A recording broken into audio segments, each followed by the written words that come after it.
நாம் சொல்லுகின்ற விடயம் என்ன? எம்முடைய பிரச்சாரத்துடைய பிரதானமான சாராம்சம் என்ன என்பதை குறித்து நாங்கள் நோக்குகின்ற போது குர்ஆன் சுன்னாதான் இந்த முஸ்லிம் உம்மத்துடைய அடிப்படை மூலாதாரமாகும். இந்த உம்மத் தன்னுடைய கொள்கையாக இருந்தாலும், தன்னுடைய வணக்க வழிபாடாக இருந்தாலும், தன்னுடைய குடும்ப வாழ்வாக இருந்தாலும், தன்னுடைய சமுதாய உறவுகள் எதுவாக இருந்தாலும் அதையெல்லாம் அல்லாஹ்வுடைய வேதமாகிய குர்ஆனிலிருந்தும் நபிகள் நாயகம் ஸல்லல்லாஹு அலைஹி வஸல்லம் அவர்களுடைய வாழ்வில் இருந்துதான் பெற வேண்டும். அந்த குர்ஆன் சுன்னாவின் பக்கம் இந்த முஸ்லிம் உம்மத் மீள வேண்டும் என்பது இந்த பிரச்சாரத்துடைய சுருக்கமான சாராம்சமாகும். எங்களுடைய கொள்கை கோட்பாடுகளை நாங்கள் எடுத்து பார்க்கின்ற போது நிறையவே இஸ்லாத்தின் கொள்கை விட்டு தூரமான ஒரு சமுதாயமாக இருக்கிறோம். எங்களுடைய வணக்க வழிபாடுகளை எடுத்து பார்க்கிற போது நபிகள் நாயகம் ஸல்லல்லாஹு அலைஹி வஸல்லம் அவர்கள் கற்றுத்தந்த வழிமுறையில் இருந்து நிறையவே தூரமாகி போன சமுதாயமாக நாம் இருக்கிறோம்.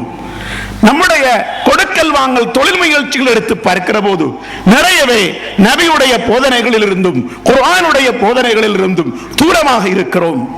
எங்களுடைய குடும்ப வாழ்க்கை எடுத்து பார்க்கிற போது எங்களுடைய குடும்ப வாழ்வில் குர்ஆனோ நபியுடைய போதனைகளோ பெருமளவில் இல்லை என்று சொல்கின்ற அளவுக்கு குர்ஆன் சுன்னாவுடைய போதனையில் இருந்து தூரமாகி நம்முடைய குடும்ப வாழ்வு அமைந்திருக்கிறது. நம்முடைய பண்பாடு, பழக்க வழக்கங்கள், ஒழுக்கங்கள் குர்ஆனுடைய சுன்னாவுடைய போதனைகளின் அடிப்படையில் இல்லை. எனவே இந்த அம்சங்களை எல்லாம் குர்ஆன் சுன்னாவுடைய நிழலிலே, குர்ஆன் சுன்னாவுடைய போதனைகளின் அடிப்படையிலே சீர் செய்ய வேண்டும், இந்த சமுதாயத்தை சீரமைக்க வேண்டும் என்பது இந்த தௌஹீத் பிரச்சாரத்தின் சாராம்சம் என்பதை முதற்கண் நான் உங்களுக்கு நினைவூட்ட விரும்புகின்றேன்.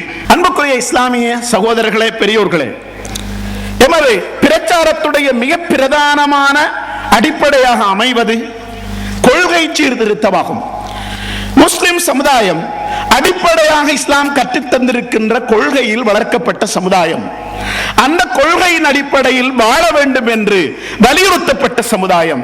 எனவே அந்த சமுதாயம் இன்று நபி அவர்கள் எந்த கொள்கையில் இந்த உம்மத்தை விட்டு போனார்களோ, எந்த அகீதாவின் அடிப்படையிலே இந்த சமுதாயத்தை நபி அவர்கள் வழிநடாத்தினார்களோ, அந்த கொள்கையிலிருந்து, அந்த அகீதாவிலிருந்து நிறைவுறந்து போன இஸ்லாத்தின் நம்பிக்கைகளுக்கு முரணான பல்வேறு வகையான மூடத்தனமான நம்பிக்கைகளும் நடைமுறைகளும் கொண்ட சமுதாயமாக இந்த சமுதாயம் இருக்கிறது. எனவே இந்த சமுதாயத்தை கொள்கை ரீதியாக சீரமைக்க வேண்டும் என்பது எம்முடைய பிரச்சாரத்துடைய அடிநாதமாக இருக்கிறது.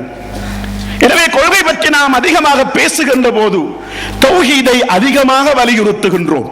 அல்லாஹ் ஒருவனை மட்டுமே வணங்க வேண்டும், அவனை தவிர வேறு யாரையும் வணங்கக்கூடாது என்ற இஸ்லாத்தின் அடிப்படை கொள்கை லா இலாஹா இல்லல்லாஹ் என்ற இந்த கொள்கையை முஸ்லிம் சமுதாயம் சரிவர புரிந்து கொள்ளாமல் இந்த கலிமாவை வெறுமனே வாயளவில் சொல்லிக்கொண்டு இந்த கலிமாவுக்கு எதிரான கொள்கைகளிலும் கோட்பாடுகளிலும் இருந்து கொண்டிருக்கிறது. எனவே இந்த சமுதாயத்தை தௌஹீதின் பக்கம் அழைத்து வர வேண்டும். தௌஹீதை பாதிக்கின்ற ஷிர்க், இணை வைத்தல் என்று அடையாளப்படுத்தப்படுகின்ற நடவடிக்கைகளில், மூட நம்பிக்கைகளில் இருந்து இந்த முஸ்லிம் உம்மத்தை மீட்டெடுக்க வேண்டும். அது நபிமார்களுடைய அனைவருடைய பிரச்சாரத்தின் அடிப்படையான இலக்காக, போக்காக இருந்தது என்ற அடிப்படையில் கொள்கை சீர்திருத்தத்துக்கு எம்முடைய பிரச்சாரம் மிகுந்த முக்கியத்துவத்தை கொடுத்து வருகிறது. உண்மையில் ஒரு முஸ்லிம் பிழையான கொள்கையில் இருந்து கொண்டு நபி அவர்கள் கற்றுத்தந்த கொள்கையை விட்டு வேறு கொள்கைகளை தன்னுடைய கொள்கையாக வைத்துக் கொண்டு ஷிர்கான இணை வைத்தலுக்குரிய காரியங்களிலே ஈடுபட்டுக் கொண்டு அவன் தொழுவதால், அவன் நோன்பு நோற்பதால், அவன் ஜகாத் கொடுப்பதால், அவன் ஹஜ் செய்வதால், அவன் இன்னபிற வணக்க வழிபாடுகளில் ஈடுபடுவதால் எந்த பயனுமே கிடைக்கப் போவதில்லை.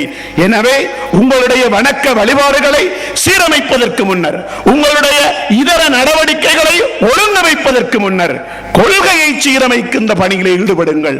கொள்கை சீரில்லாத வரைக்கும், ஒழுங்கான இஸ்லாம் சொல்லித் தருகின்ற கொள்கைக்கு நாங்கள் வராத வரைக்கும் அதுக்கு பின்னாலே இருக்கின்ற எல்லா அம்சங்களும் அல்லாஹ்விடத்திலே அங்கீகரிக்கப்படாத, ஏற்றுக்கொள்ளப்படாத விடயங்களாக போய்விடும். எனவே கொள்கை சீர்திருத்தம் என்பது இந்த சமுதாயத்துடைய காலத்தின் தேவையாக முக்கியமானதாக இருக்கிறது என்று தௌஹீத் பிரச்சாரம் பேசிக் கொண்டிருக்கிறது. நீங்கள் எல்லாம் கேட்கலாம், நாங்கள் லா இலாஹ இல்லல்லாஹ்வை ஏற்றுக்கொண்ட சமுதாயம், அல்லாஹ்வை மட்டுமே வணங்குகின்ற சமுதாயம், முஸ்லிம் சமுதாயம், இப்படியான சமுதாயமாக நாங்கள் இருக்கின்ற போது எங்களுடைய கொள்கைகளிலே இஸ்லாத்திலே இல்லாத கொள்கைகள், இஸ்லாத்திலே இல்லாத மூட நம்பிக்கைகள் இருக்கிறதா? அது எப்படி இருக்க முடியும் என்று நீங்கள் யோசிக்கலாம். உண்மையில் நீங்கள் அவ்வாறு சிந்திப்பது யதார்த்தமானது, உண்மையானது. ஆனால் குர்ஆன் சுன்னாவுடைய நிழலிலே இஸ்லாமிய கொள்கையை நாம் படித்து பார்க்கின்ற போது, உரசி பார்க்கின்ற போது, இன்றைய முஸ்லிம் உம்மத், குறிப்பாக எமது பிரதேசத்திலே வாழ்கின்ற அதிகமான முஸ்லிம்கள், நபி அவர்கள் எந்த கொள்கையை நமக்கு சொல்லி தந்து விட்டு போனார்களோ அந்த கொள்கையில் இல்லாதவர்களாக இந்த சமுதாயத்தவர்கள் இருக்கிறார்கள் என்ற ஒரு பேருண்மையை நாங்கள் ஒவ்வொருவரும் தெளிவாக புரிந்து கொள்ள முடியும். இன்றைக்கு லா இலாஹ இல்லல்லாஹ் என்ற இந்த கலிமாவை சொல்லிக்கொண்டு இந்த கலிமாவுக்கு எதிராக எதுவெல்லாம் மார்க்க விரோத செயல்களாக இருக்கின்றதோ அதையெல்லாம் மார்க்கமாக அங்கீகரித்து அவையெல்லாம் கொள்கையாக ஏற்றுக்கொண்டு ஈமானை இழக்கின்ற சமுதாயமாக இன்றைய முஸ்லிம் சமுதாயம் இருந்து கொண்டிருக்கிறது. இன்றைய முஸ்லிம் சமுதாயத்தில் ஷிர்க் என்பது, இணை வைத்தல் என்பது சிலைகளை வணங்குவது மட்டும்தான் என்று நினைக்கிறார்கள். நாங்கள் சிலை வணக்கம் செய்ய மாட்டோம், புத்தரை வணங்குவதில்லை, இயேசுவை வணங்குவதில்லை, முருகனை வணங்குவதில்லை, பிள்ளையாரை வணங்குவதில்லை. அப்படியெல்லாம் நாங்கள் வணங்காமல் அல்லாஹ் ஒருவனை மட்டுமே வணங்கிக் கொண்டிருக்கின்ற போது எப்படி கொள்கையில் நாங்கள் பிழையாக இருக்கிறோம் என்று சொல்ல முடியும் என்று பல சகோதரர்கள் நினைக்கலாம். இன்றைய முஸ்லிம் சமுதாயத்திடத்திலே இஸ்லாம் கற்றுத்தராத கொள்கை, அகீதா எப்படியான ஒரு நிலையிலே இருக்கிறது என்பதை இன்றைய சமூகத்தை நன்றாக ஆராய்ந்து பார்க்கிற போது நாங்கள் புரிந்து கொள்ள முடியும். நபி அவர்கள் தடை செய்த எந்த ஷிர்கான விடயங்கள் இருக்கிறதோ அதுவெல்லாம் ஊறிப்போன சமுதாயமாக இன்றைய முஸ்லிம் சமுதாயம் இருக்கின்ற ஒரு சூழ்நிலையை நீங்கள் பார்க்கலாம்.